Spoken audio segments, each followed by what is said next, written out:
બનાસકાંઠા સરહદી પંથકમાં ખેડૂતો નર્મદા કેનાલમાં કરી રહ્યા છે હવન। 31 માર્ચથી પાણી બંધ કરાતા તંત્ર અને સરકારને સદબુદ્ધિ આવે તે હેતુથી ખેડૂતોએ હવન કર્યો। મોટી સંખ્યામાં ખેડૂતો કેનાલ ઉપર હવનમાં જોડાયા। ખેડૂતોએ હવન કરી સરકારને જગાડવાનો પ્રયત્ન કર્યો। વાવ સુઈગામ સહિત વિસ્તારના ખેડૂતો આ હવનમાં જોડાયા। રિપોર્ટ સિદ્ધરાજ ઠાકોર દ્વારા બનાસકાંઠા ખાતેથી દીવ મિરર ન્યૂઝ।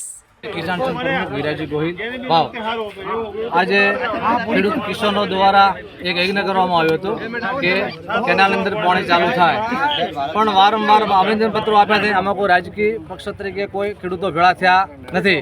માત્ર ને માત્ર ખેડૂતોને પાણી આપો। જો તમે પાણી આપતા હો તો અમારે આવેદને દેવા પડે નહીં, અમારે આવા યજ્ઞથી ભેળા થવું પડે નહીં। પણ અમારે તમને વારંવાર કહેવા છતાં તમે હજી તમારી આંખ ઉઘડતી નથી। અત્યારે પશુઓને બહુ ત્રાસ છે, પશુપાલન છે, 35 થી 40 રૂપિયા જેટલો પૂળો મળતો નથી અને ખેડૂતોની ભયંકર તકલીફ છે। અને રવિ શિયાળુ સિઝનની અંદર પણ જે જીરું છે ઉતારવામાં આવ્યું હતું એટલે એમણે ખેડૂતોએ માત્રમાં 2-2, 4-4 કિલા બાજરી જુવાર કરી છે ઉગતી, એટલે પશુપાલકો બચી શકે, ખેડૂતો પણ બચી શકે। પણ વારંવાર રજૂઆત કરવા છતાં હજી સુધી આ સરકાર કે આ તંત્રના કોન ખોલતા નથી। તો હવે હજારો સંખ્યામાં ખેડૂતો પણ ભેળા થશે અને ઉગ્ર વધડો કરશે। એના કરતાં સરકારશ્રીની નમ્ર વિનંતી છે કે યોજના ધોરણે તમે પાણી ચાલુ કરો, નહીતર ખેડૂતોનો તમને પણ પાપ લાગશે, પશુઓનું પણ તમને પાપ લાગશે। જય જવાન, જય કિસાન। આજે યજ્ઞ કરવામાં આવે છે કે 31 પાણી કેનાલો બંધ કરવામાં આવ્યું છે। પછી પાણી બંધ કરીને પાણી ચાલુ કર્યું હતું। ખેડૂતોએ ઘણો મોટો પેટ કરીને છે। ખેડૂતોએ માલ ખૂબ છે, પશુધન છે અને વ્યવસાય એમને પશુનો છે, એટલે ઘાસની ખૂબ અછત છે। અછતને લીધે ખેડૂતોએ પેટ કરીને સરકારે એવો કીધો કે અમે પાણી હાલવાના નથી, તો અહીંયા અઠવાડિયા પૂરતું પાણી શું કામ ચાલુ કરવું પડ્યું? ખેડૂતોને નર્ધન કરવા સારું પાણી ચાલુ કરી। આમાં કોઈ કોંગ્રેસ ભાજપ કોઈ પક્ષ નથી, ખાલી એક જ ખેડૂત અને ખેડૂતની વેદના છે। સરકાર વહેલી જાગે અને ખેડૂતોને પાણી આલે અને ખેડૂતોનું હિત વિચારે।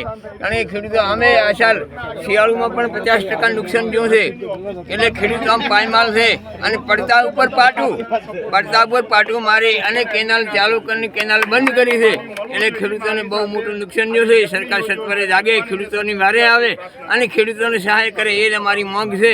અને જો એમને કરવામાં નહીં આવે તો અમે કદાચ ગાંધીજીને માર્ગે પણ જશું અને સરકારને પણ આમાં જોવું પડે। કારણ કે સરકાર વારંવાર આવા વાયદા કરે અને ચૂંટણી આવે એટલે અલગ બચાડે।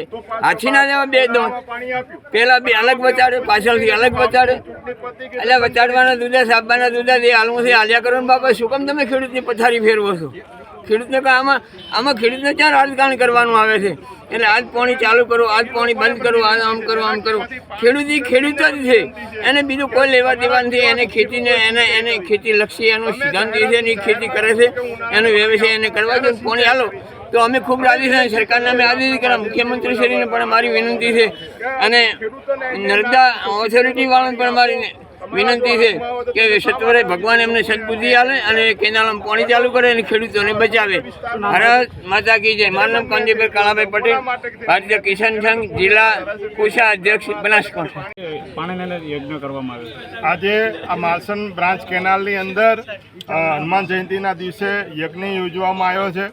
ખાસ કરીને હનુમાન દાદાને વિનંતી છે કે વાયુ વેગે ગાંધીનગર જઈને ગુજરાત સરકારને, મુખ્યમંત્રીને, સિંચાઈ મંત્રીને સદબુદ્ધિ આપે અને આ વિસ્તારના લોકોએ, ખેડૂતોએ કરોડો રૂપિયા ખર્ચીને બિયારણના, ડીઝલના અને અહીંયા જ્યારે બાજરી, રજકો જેવા ખેડૂત અને જે પશુપાલન નિભાણ થાય એના માટે જે ખેતી કરવામાં આવી, પિયત કરવામાં આવ્યું છે, તો સરકારને પાણી નહોતું આપવું તો મહિના પહેલાં જાહેર કરી દેવું હતું કે અમે ઉનાળામાં પાણી નથી આપવાના, કોઈ ખેડૂતો સિંચાઈ કરતા નહીં।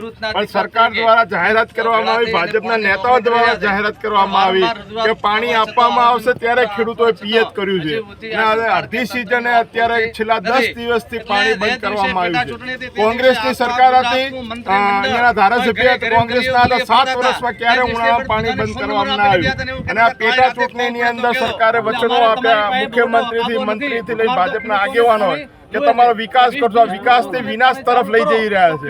આજે કરોડો રૂપિયાનું નુકસાન ખેડૂતોને જઈ રહ્યું છે. એટલે હું તો આપણે હનુમાન દાદાને વિનંતી કરું, વાયુ વેગે ગાંધીનગર જાઓ, સરકારને સદબુદ્ધિ આપો, નકા આ વિસ્તારના ખેડૂતોની હાય આ સરકારને ક્યાંય છોડવાની નથી.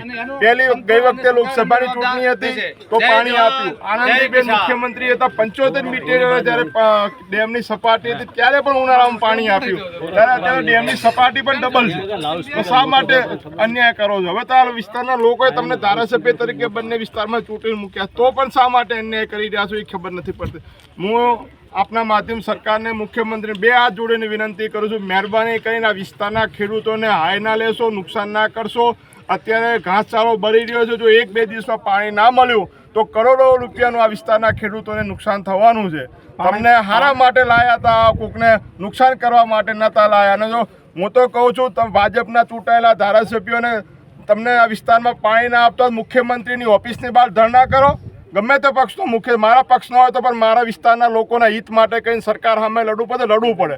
બેસી જાઓ, કેમ નથી બેસતા? અને તમારામાં જો તાકાત હોય તો મુખ્યમંત્રીની ઓફિસની બહાર બેસો ને તો કહેજો, અમે બધા પણ ખેડૂતો ત્યાં આવશું તમારા સપોર્ટની અંદર, કે આ વિસ્તારના લોકોના માટે કોંગ્રેસ ભાજપ ના હોવું જોઈએ. એ માટે સરકારને વિનંતી છે, ને જો અહીંયાના લોકપ્રતિનિધિઓને પણ વિનંતી છે કે તમને જે લોકોના કલ્યાણ માટે ચૂંટણી મૂક્યા છે, માત્ર આંગળીઓ ઊંચી કરવા માટે નથી મૂક્યા. તો તાત્કાલિક ધોરણે પાણી છોડાવો.